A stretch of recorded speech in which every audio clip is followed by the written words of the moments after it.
Evet.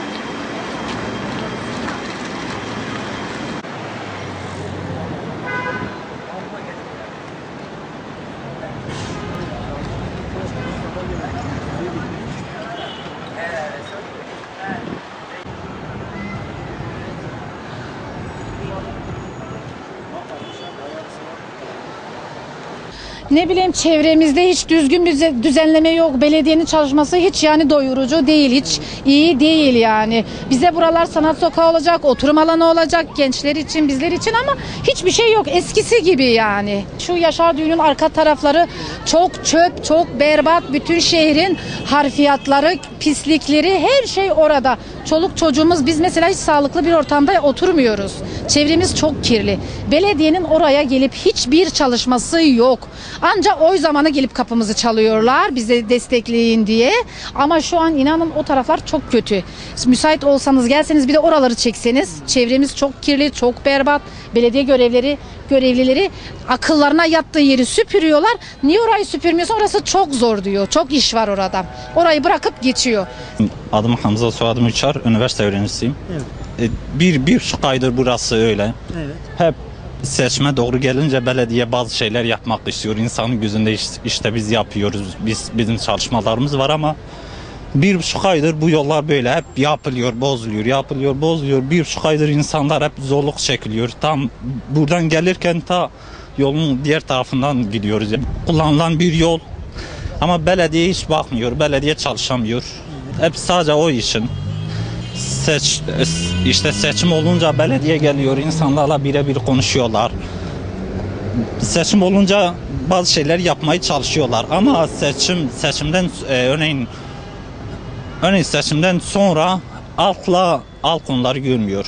Halk onların yüzünü görmüyor. Seçim gelince halkla birebir oluyorlar. Bu da bunların menfaat üzerinde kurulduğunu anlaşılıyor. Uğur Aydoğan, ben eczacı teknisyeniyim. Burada esnafız doğru. Çok da mağdur ediliyoruz zaten bu konu hakkında. Yani belediyemiz bir hizmet verdiği zaman halkı düşündüğünü söylüyor ama hiçbir zaman esnafı düşünerek bir projeye imza atmamıştı. Yani biz yaklaşık 20 gündür burada, işlerimiz %50'lere varan oranla düşüşe geçti. Ya onun dışında rahatsızlığı, çevreye verilen gürültü, rahatsızlık, hiçbir şey yapılmaması yani bayağı bir canımızı sıkıyor. Vallahi burasını yapmıştılar yani şeyden dolayı, taşların uyumsuzluğundan dolayı, bazıları yüksek bazıları ince olması kötü bir görüntüye sebep olmuştu. Ondan sonra sağlıklı da değildi zaten, sağlam değildi, aralarında bayağı bir boşluk vardı.